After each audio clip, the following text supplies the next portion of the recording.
The fighting between President Trump and Senator Corker kicked off on Twitter Sunday morning.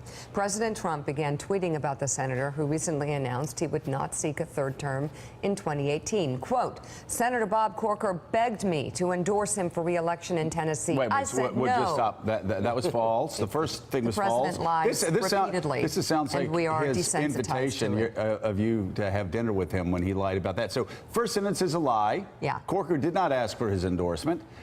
Then I said no, and he dropped out. Also a lie, according to multiple sources, said he could not win without my endorsement. That also is a lie.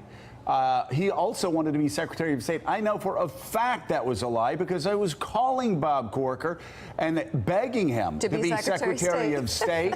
and Corker said that it was a possibility, but he met with him and he said it was so awkward. There was no way, Bob Corker said, there's no way I could have worked with him, Joe. I would have been glad to serve my country. It just wouldn't work out. Told me that in real time. Remember that awkward moment on the stage? And he said I was backstage, and you know, I just had to tell him, no thanks, it'll never work out. Note to the president, someone should have told the president. So Corker's not a stooge. He's not going to back down to your tweets. You're actually going to just shoot yourself in the foot time and time again, just as you did all day yesterday. And Caddy, this is the thing he doesn't understand. And I mean this, the president, he's just so out of it.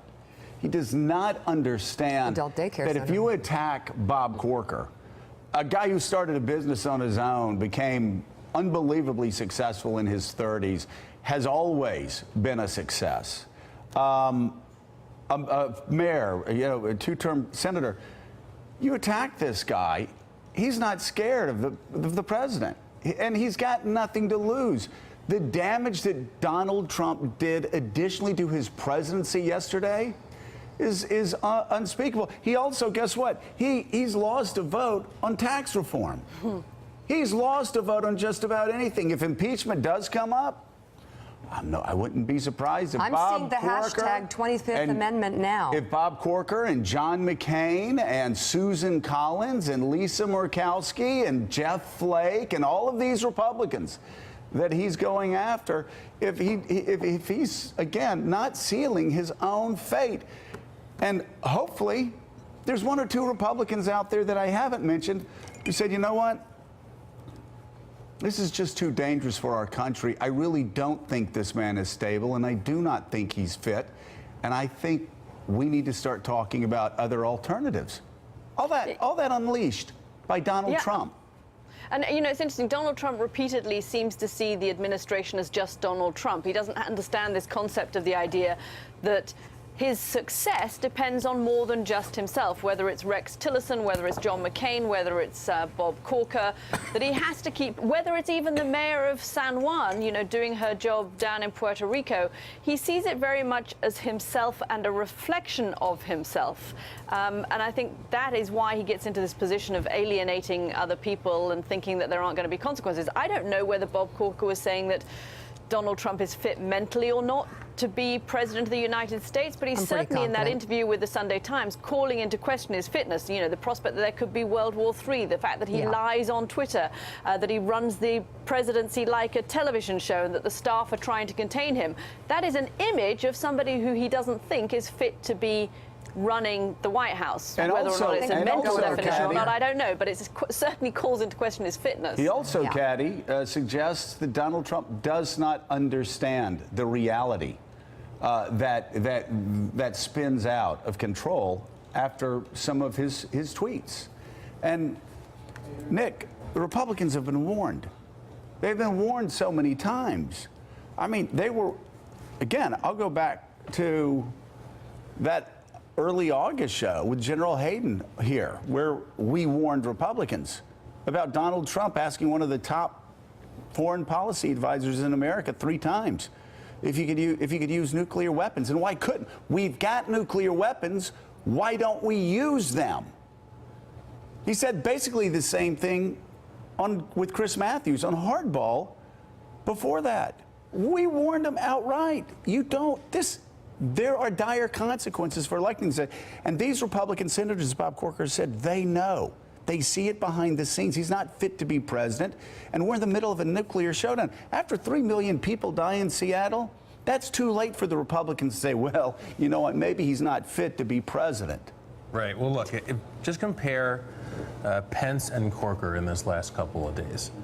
If you want to understand the bargain that the Republican Party has backed itself into with this president, you have the vice president participating in what we all recognize as theater. Yeah. The president's theater, his culture war that he wants to wage instead of passing bills. Then you have Senator Corker coming out and saying, no, this is lunacy. This is not the way you conduct business. It's not clear to me if we'll see more Corkers or fewer Corkers in the months ahead, but it's clear that he is channeling what people in Washington are saying privately. I just want to underscore two things, Joe, you alluded to. First, I think a lot of us, at least I was very sorry when Corker beat our friend Harold Ford, but I think that said, Corker has been a terrific senator. I work closely with him on the auto rescue. He has a lot of friends on the Democratic side of the aisle. He's highly respected. He's not some flake out of left field. So when he says this stuff, people take it seriously. And secondly, a point you made, I just again reinforce it, this has serious policy implications because he is a critical vote on taxes and on a lot of other stuff. And he's also a leader of the Senate, and people respect him. And David Ignatius, the most powerful Republican voice on foreign policy. He's chairman of the Senate Foreign Relations Committee. He has been absolutely crucial in the bargaining over the Iran nuclear deal. To start this Twitter war, literally on the eve of launching your Iran policy, just suggests a president who's just so reactive, so focused on these kind of vengeance wars against people who criticize him, that he's not thinking about what he's going to need as he rolls out his Iran policy. He needs people in Congress to say, we support you, Mr. President, here's how we're going to implement your policy ideas. He needs people who will communicate with other capitals where there's deep consternation about these policies. Those are the kind of people who are getting blown off right now. And you know, Nick, the couple of New York Times stories yesterday were fascinating regarding Republicans. One of them was Frank Bruni saying all the Republicans in the U.S. Senate know that Bannon/Trump are coming after them, and that they're just going to find anybody they can to go after established senators.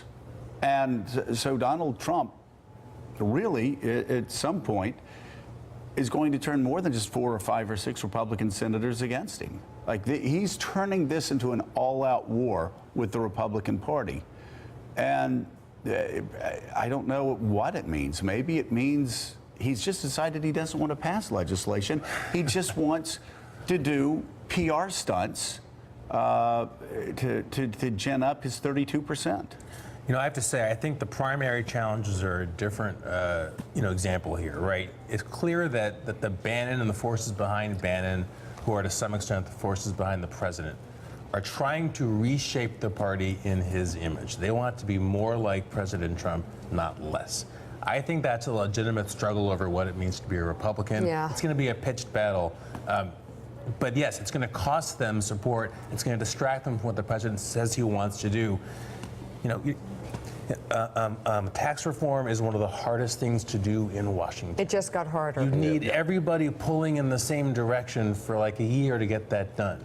You can't also carry on a guerrilla war against your own party if you want to. I've got to say, it's just not going to happen. Shows he's not fit. I mean, he just doesn't even know how to do the math. It's just not going to happen right now. Corker, will Corker support that tax reform? No. Corker was saying before all of this that it was going to be impossible to do. Yeah. Flake, is Flake going to support this when he's working every day to beat Flake?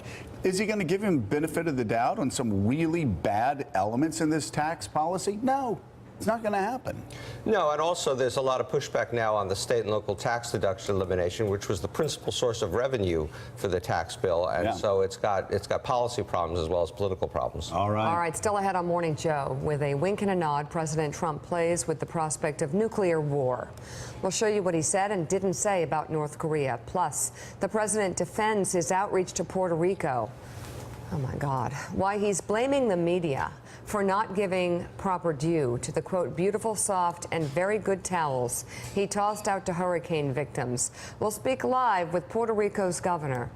Thanks for checking out MSNBC on YouTube, and make sure you subscribe to stay up to date on the day's biggest stories. And you can click on any of the videos around us to watch more from Morning Joe and MSNBC. Thanks so much for watching.